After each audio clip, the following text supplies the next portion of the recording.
우리 삶에는 참 많은 일들이 일어납니다. 기쁜 일도 있고 또 슬픈 일도 있고 힘든 일을 할 때도 있고 또 굉장히 쉬운 일을 하기도 합니다.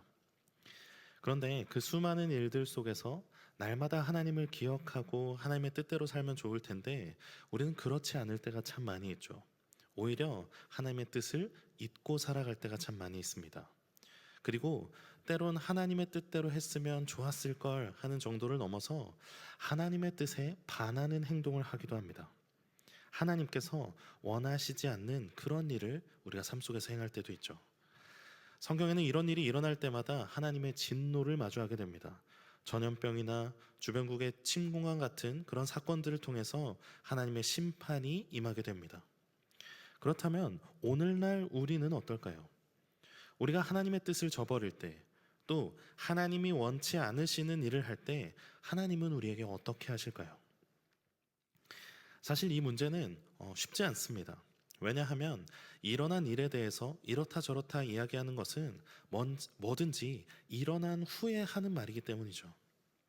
다시 말하면 너 이거를 잘 지키지 않으면 하나님의 진노가 임해서 너에게 경제적인 손실이 나타날 거야 하고 누군가 미리 말하고 또 그것이 그대로 이루어지면 좋겠지만 우리의 삶은 또 하나님의 일하심은 그렇게 단편적으로 나타나지 않습니다. 다만 우리는 추측해 볼 뿐이죠. 저 사람에게 닥친 경제적인 그 손해가 무엇 때문일까? 저 사람의 아픔과 고통이 과연 무엇 때문일까? 하나님의 심판일까? 아니면 그저 우리 삶에 일어나는 하나의 사건일까?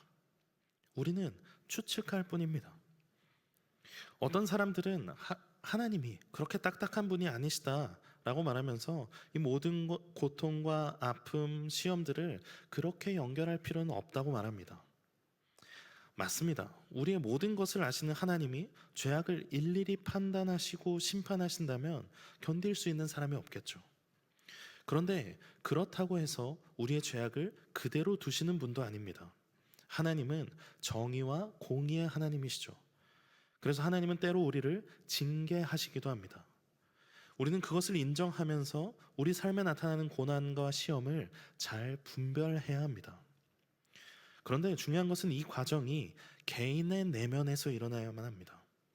다른 누군가를 책망하고 정죄하고 판단하며 비난하는 도구로 사용돼서는 안 됩니다. 우리 사람들은 눈으로 보고 듣는 것만으로 판단하기 때문에 다른 사람의 마음은 온전히 알 수가 없고 또 그 사람을 보시는 하나님의 마음은 더욱더 온전히 알 수 없기 때문에 이 고통의 문제에 대해서 판단하기보다 침묵 속에서 그 사람을 위해 긍휼을 구하는 기도를 해야 합니다.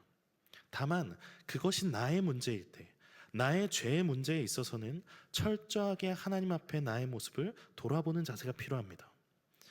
나의 내면의 죄악은 주변 사람들 아무도 몰라도 내가 알고 있고 또 하나님이 알고 계십니다.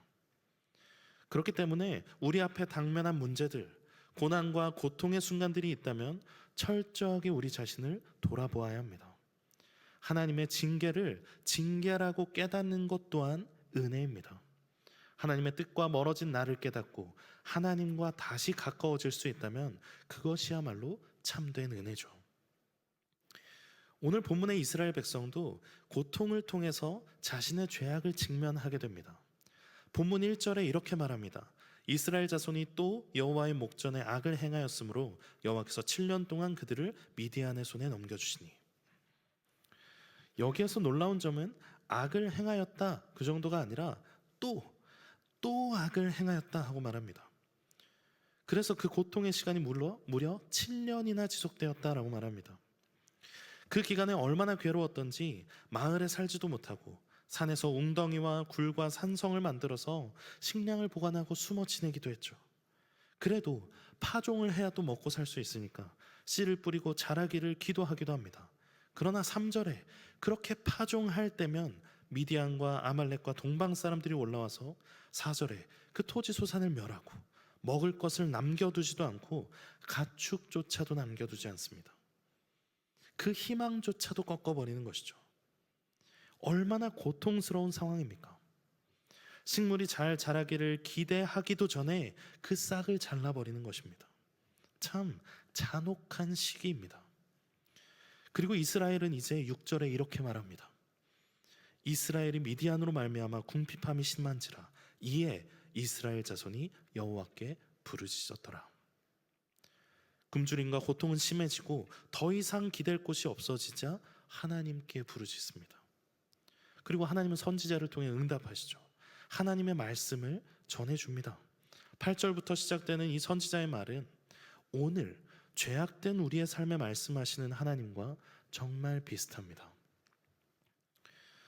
우리 삶의 고통의 문제가 찾아올 때 견뎌보려고 애쓰고 힘을 내보고 이런저런 방법을 찾아봅니다.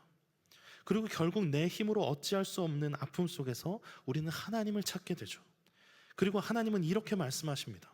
8절 하반절부터 내가 너희를 애굽 종살이에서 벗어나게 하고 그 사람들을 쫓아내고 그 땅도 주었으니 그 세상을 두려워하지 말라고 말했는데 왜 내 말에 순종하지 않느냐. 이 하나님 말씀은 무엇입니까? 은혜도 모르고 왜 내 말에 순종하지 않느냐 하는 책망이죠. 고통 가운데 부르짖었는데 하나님은 우리에게 책망하고 계시는 겁니다. 사람은 이때가 돼서야 깨닫습니다. 이 고통이 나의 죄악 때문이구나. 때론 고통이 우리를 시험하기 위한 것도 있지만 책망하실 때도 있다는 것을 우리는 깨달아야 합니다. 고통과 삶의 여러 가지 문제들을 하나님께서 우리의 죄를 깨닫게 하는 심판의 도구로 사용하시기도 한다는 것이죠. 문제는 그 말씀을 듣고서야 깨닫고 들을 때는 너무 아파서 외면하고 싶은 거죠. 치부를 드러내고 약점을 들키면 너무나 수치스럽고 피하고 싶어요. 고통 가운데 내가 부르짖었는데 나의 죄악을 떠오르게 하신다면 그건 너무나 당혹스럽고 고통스러운 일 아닙니까? 그런데 더 당혹스러운 것은 무엇입니까?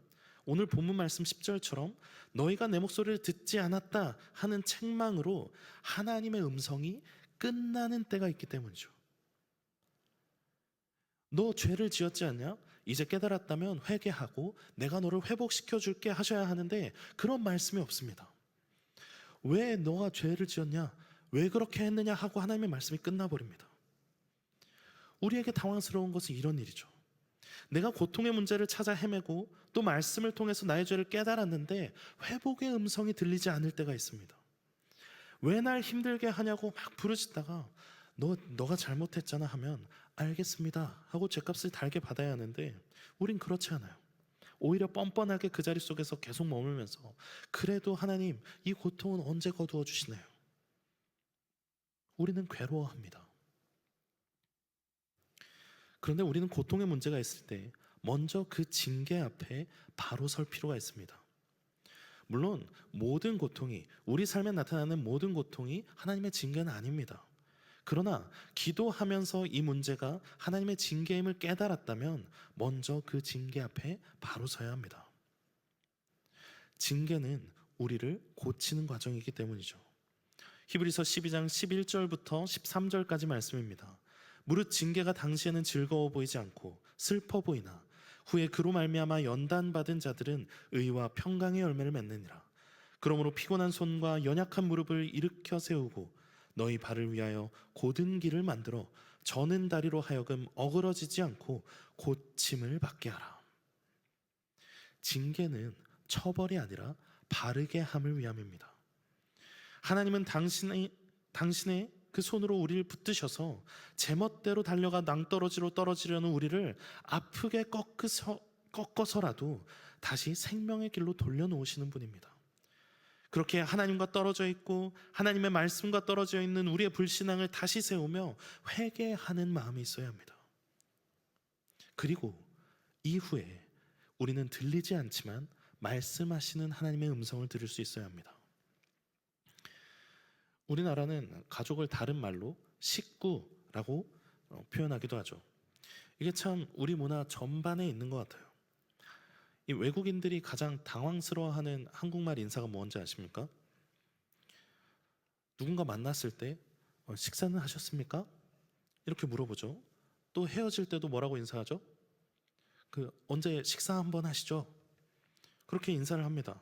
근데 언제 먹자고는 안 하고 그냥 가거든요, 다. 외국인들 입장에서 이게 되게 당황스럽대요.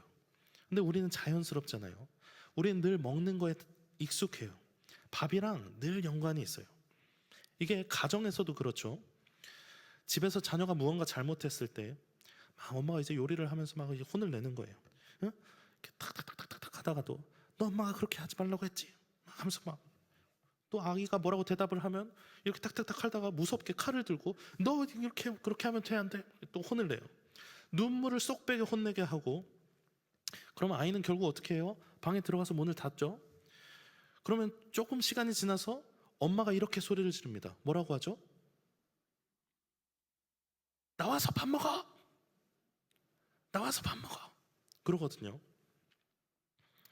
근데 이 나와서 밥 먹어, 이 나와서 밥 먹어는 하나님의 징계와 그 사랑의 과정을 아주 잘 설명합니다. 나와서 밥 먹어. 오늘 본문 10절에 하나님의 이야기는 책망으로 끝난 것처럼 보입니다. 책망으로 마무리가 된 것 같아요. 이 고통이 왜 그런 것 같아? 너 왜 내 뜻을 따르지 않았어? 하고 끝나는 것 같아요. 그 고통 가운데 내버려 두신 것 같은 느낌도 줍니다.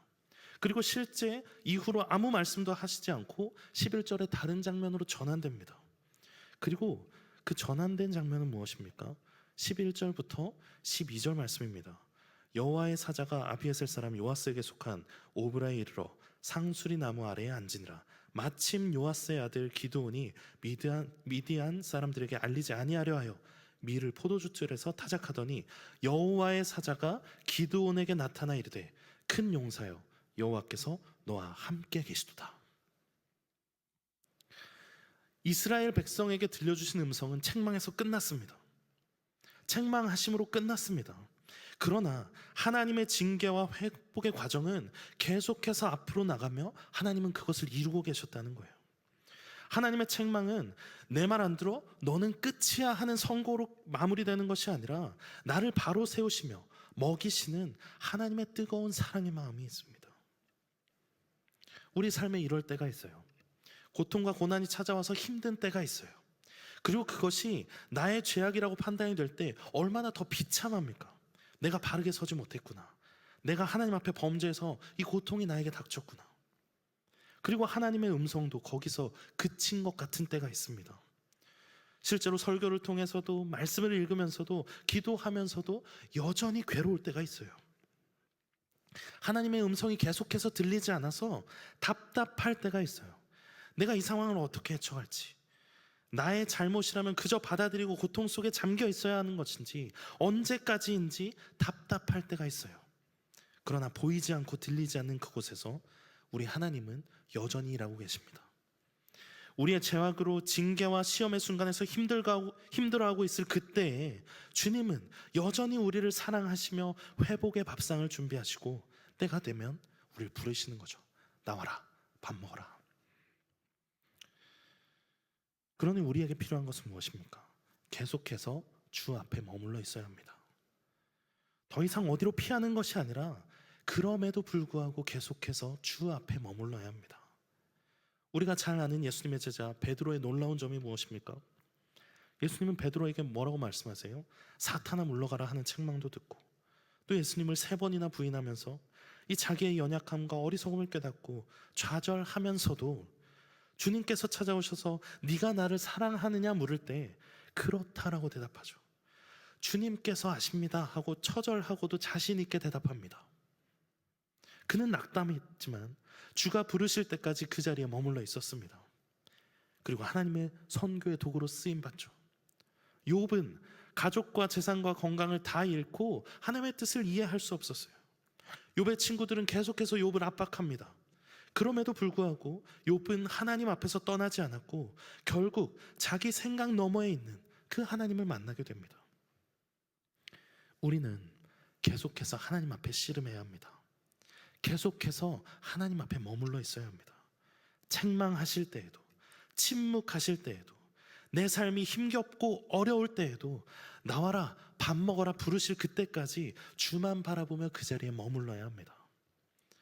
시편 42편 11절의 시편 기자는 자기 자신의 영혼에게 이렇게 선포하며 스스로 독려합니다. 내 영혼아 내가 어찌하여 스스로 낭망하며 어찌하여 내 속에서 불안해하는가. 너는 하나님께 소망을 두라. 나는 그가 나타나 도우심으로 말미암아 내 하나님을 여전히 찬송하리로다. 이 시편 기자는 단순히 긍정적으로 생각하는 게 아니라 회복의 기미가 보이지 않아서 내 영혼이 한없이 불안한 그때에 여전히 하나님께 소망을 두는 처절하고 간절한 소망의 기도를 하고 있는 것입니다. 이스라엘에게 책망만 하고 사라지신 것 같지만 우리 삶에 고통으로 끝난 것 같고 여전히 고통 안에 머물고 있는 것 같지만 그 어디에선가 기드온을 찾아가셨던 그 하나님을 기억하시기 바랍니다. 삶의 고통의 문제로 하나님의 징계로 아파서 견딜 힘이 없다고 느껴질 때 기억하십시오. 하나님의 꾸짖으심은 나를 포기하지 않으시고 인도하시는 사랑의 증거입니다. 나를 바로 세우시고 하늘의 양식을 먹이시려는 하나님의 사랑임을 기억하시기 바랍니다. 그리고 그 자리에서 계속해서 머물며 소망 중에 하나님을 바라보십시오. 이사야 49장 15절 말씀입니다. 여인이 어찌 그 젖먹는 자식을 잊겠으며 자기 태에서 난 아들을 긍휼히 여기지 않겠느냐. 그들은 혹시 잊을지라도 나는 너를 잊지 아니할 것이라. 사랑하는 성도 여러분, 하나님의 책망으로, 고통의 문제로, 하나님의 침묵으로 답답해하고 견딜 수 없이 어두운 터널을 지날 때 기억하십시오. 우리를 포기하지 않으시는, 결코 포기하지 않으시는 그 신실하신 하나님께서 조만간 우리의 손을 잡고 그 어두운 터널을 함께 걸어 나와 따뜻한 회복의 식탁으로 인도하실 것입니다. 그 하나님께 소망을 두며 오늘 이 밤 다시금 믿음의 자리를 지켜내는 저와 여러분이 되기를 주님의 이름으로 간절히 축원합니다.